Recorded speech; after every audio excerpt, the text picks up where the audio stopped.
Just finished harvesting the last of the squash. What do we got here? 1, 2, 3, 4, 5, 7, 8, 9, 10, 11, 12, 13, 14, 15, 16, 17 of the long necks. That's two of the spaghetti that we got. So that's probably like, I don't know, a little over probably 50 to 55 of the spaghetti squash that we got this year.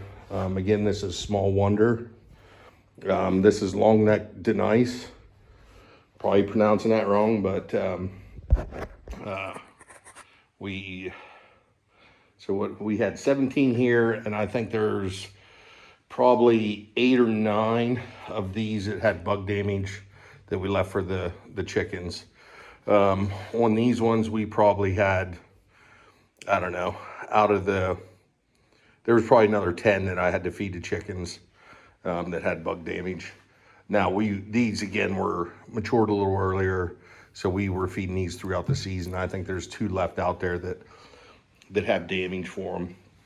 That's just another nice thing for us that we can use this to feed the chickens as a substitute to grain. But yeah, I mean, the only problem I'm seeing with these long necks is it's gonna be hard to figure out a way to store them.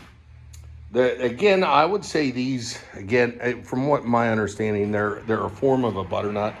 So the nice thing with spaghetti squash, if you want to grow 2 different squashes, and be able to maintain the lineage of them, these 2 are actually out of different families, so they can't cross-pollinate. Now, the Small Wonders they're a hybrid, so I'm hoping that the seeds we keep, they'll stay fairly true. But they're a cross between, I think it's Seminole pumpkin and a butternut squash. So they're really powdery mildew resistant. And I wanted a squash that was a little smaller for just me and the wife. Now, saying that, and then we have these ones. But we'll see how these work out. Both of them, I would say these aren't quite as sweet as most butternuts. Still sweet enough, but I'm more, I guess you would call it savory type of person. I don't like stuff that's really sweet. So a lot of the squashes kind of turn me off just because of that. I'm a bigger fan of these than a normal butternut. Again, I could be telling you completely wrong. These might not be related to butternuts, but I'm pretty sure they are. But yeah, these again, they're still sweet, but not as sweet. And then these ones, again, for spaghetti or a savory meal, is much better, in my opinion, than your typical spaghetti squash. But again, you can grow any butternut and any spaghetti squash together, and if they're heirlooms, you don't have to worry about them cross-pollinating. If you take certain squashes, if they're in the same family and you're trying to save seeds, what will happen, they'll cross-pollinate, and then the next year you won't have what you did the year before. So these ones, 100% next year, I can keep the seeds out of a couple of these. And what we'll do is whichever ones store the best, I'll keep the seeds out of them and replant them next year. These ones are the ones that are iffy.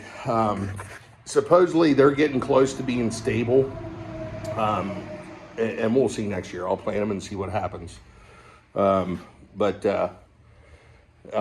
I said, I think there's 3 squash families. So just do your research on them and make sure, like, if you do want 2 of them and you want to keep seeds, you need to make sure they're not out of the same squash family. But yeah, I felt that was a pretty good harvest. Again, now we had less of these, but I mean, again, you can see, I mean, this thing's probably easy 10 pounds. So if we have 16 or 17 of them, let's say they average, I don't know, I would say probably again 10 pounds. That's 170 pounds of squash out of those. These ones are more like, I don't know, 1 or 2 pounds. And we got 55 of them. Let's just go with 1 pound. We'll say we got 55 pounds of that.